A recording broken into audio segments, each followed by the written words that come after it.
Alright guys, নতুন বছর নতুন সিরিজ শাওমির পক্ষ থেকে চলে এলাম তাদের 15 সিরিজকে নিয়ে। এটার বেস ভ্যারিয়েন্টটি শুরু হচ্ছে রেডমি নোট 15 দিয়ে। আর আজকে আমরা কথা বলবো এই দুর্দান্ত ফোনকে নিয়ে।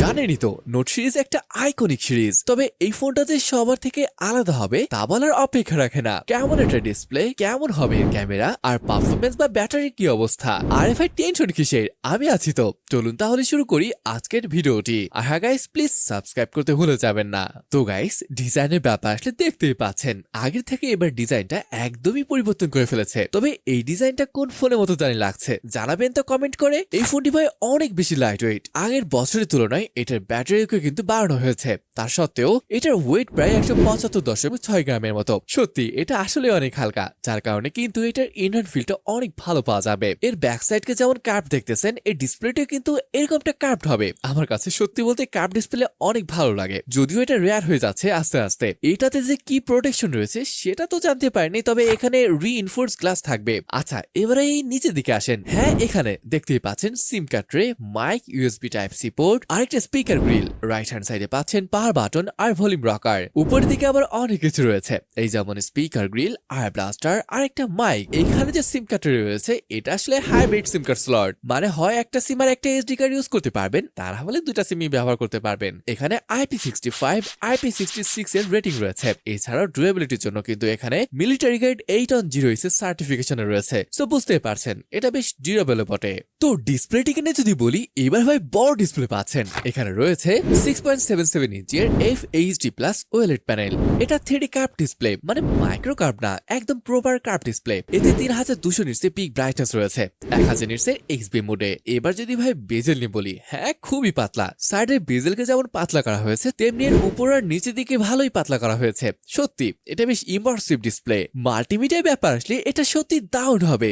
একে তো এটার ডিসপ্লেটা দারুণ ছিল, শুধু তাই নয় এটার কালার কিন্তু ভালো ছিল, যেমনটা এখানে দেখতেই পাচ্ছেন। আর এটা আমার কার্ভ ডিসপ্লে, শুধু তাই নয় ভাই, এটার স্পিকারটাও অসাধারণ ছিল। স্টেজ স্পিকার সেটআপ রয়েছে, তাই বুঝতেই পারছেন এখানে আসলে কেমন ফিল পেতে পারেন। দেখুন এমনিতেই তো লাউড, একই সাথে এখানে আবার 300% পর্যন্ত সাউন্ডকে বুস্ট করা যাবে। এছাড়া এখানে ডলবি অ্যাটমসের সাপোর্টও রয়েছে। সো বুঝতেই পারছেন এর কোয়ালিটিটা ভালো হবে, তাই মাল্টিমিডিয়াতে কোনো প্রবলেম হবে বলে তো মনে হয় না। আচ্ছা, এটার স্পেসিফিকেশনের ব্যাপারে আসলে এখানে ব্যবহার করা হয়েছে কোয়ালকম স্ন্যাপড্রাগন 6 Gen 3 প্রসেসর। আর ভালো ব্যাপার হচ্ছে এখানে 6/128GB নেই, এর বেস ভ্যারিয়েন্ট শুরু হচ্ছে 8/128GB দিয়ে। LPDDR4X RAM টাইপ, সাথে রয়েছে UFS 2.2 স্টোরেজ। তবে এখানে সর্বোচ্চ কিন্তু 256GB পর্যন্ত স্টোরেজ অপশন পাওয়া যাবে। যদি আন্তর্জাতিক স্কোরের কথা বলি, এটার স্কোর 6 লাখের মতো আসছিল। গাইস, এবার গেমিং এর ব্যাপার আসলে বিজিএমআই তো এখানে এভারেজ 60 FPS সাপোর্ট রয়েছে, তবে খেলার সময় এটা 45-50 FPS এমনটা আসে। তবে বলে রাখি এটা কিন্তু গেমিং ফোন না, মানে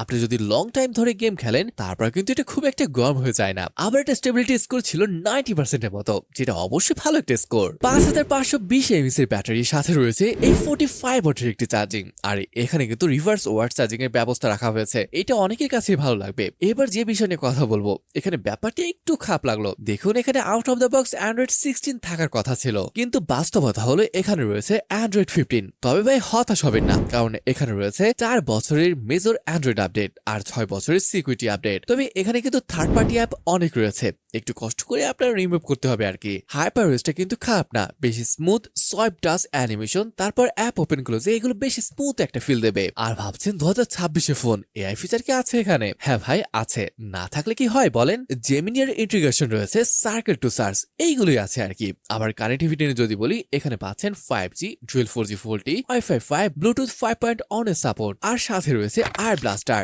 তবে NFC সাপোর্ট কিন্তু এখানে পাচ্ছেন না। একটা জিনিস, এখানে ব্লুটুথ 5.3 থাকাটা দরকার ছিল বলে মনে হয়। সেন্সর দেখেন এখানে সবই রয়েছে, ফেস আনলক রয়েছে, থাকবে ইন ডিসপ্লে ফিঙ্গারপ্রিন্ট সেন্সর। তবে কেন জানি বর্তমান সেন্সরটিকে অনেক বেশি নিচে রাখা হচ্ছে। অনেক হয়েছে, এবার না হয় আসেন আমরা এটা ক্যামেরার কথা বলি। এটার যে মেইন ক্যামেরাটা রয়েছে এটা কিন্তু 108 মেগাপিক্সেলে, সাথে রয়েছে ওয়াইস সাপোর্ট, ভালো বিষয়। কিন্তু আর একটা ভালো ব্যাপার হচ্ছে এখানে কিন্তু আল্ট্রাওয়াইড সেন্সরটা রয়েছে, যদিও এখানে 4টা সেন্সর বলে মনে হচ্ছে, তাই না? তবে এই দুইটি সেন্সর এখানেই পাবেন। আর যে 108 মেগাপিক্সেল সেন্সর রয়েছে ভাই এটার ক্যামেরাটা কিন্তু দুর্দান্ত বলে মনে হয়েছে। এটার কালার ভালো ছিল, যদিও মাঝে মাঝে মনে হয়েছে ওভার এক্সপোজার, যদিও এর সংখ্যাটা খুবই কম, বাট জেনারেলি এর আউটপুট সত্যি অসাধারণ ছিল।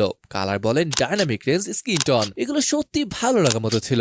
আবার ভিডিও ব্যাপার নিয়ে বললে দেখুন এটার মেইন ক্যামেরা দিয়ে আপনি 4K 30 পিক্সেল শুট করতে পারবেন। ভালো ব্যাপার হচ্ছে এখানে ওয়াইসও রয়েছে। 8 মেগাপিক্সেল সেন্সরটা নরমাল 1080p রেজলিউশন রয়েছে, ফ্রন্টও সেম 1080p। আরেকটা ব্যাপার, পোর্ট্রেট শট কিন্তু এর প্রাইস হিসেবে ভালো আসছিল। হ্যাঁ, এর রেড স্কাউট আউট বলেন আর বকি এফেক্ট ভালো লাগবে আপনার। এবার আসেন আমরা এই ফোনটির ক্যামেরা ফিচার্স নিয়ে কথা বলি। এখানে রয়েছে ultra HD, video, photo, portrait mode, পুরো মোড, বাট এইটুকু, এর বেশি দেখতে পেলাম না। ইন্টারেস্টিং ব্যাপার। জি ভাই, এই ছিল আজকের Redmi 15 5G ভিডিওটি। এটার প্রাইস যদি বলি, দেখুন এটা 20,000 রুপি, যেটা টাকায় কনভার্ট করলে দাঁড়াচ্ছে 27,000 টাকার আশেপাশে। এটা সত্যি যে প্রাইস বর্তমান সব ফোনে একটু বেশি রাখা হচ্ছে।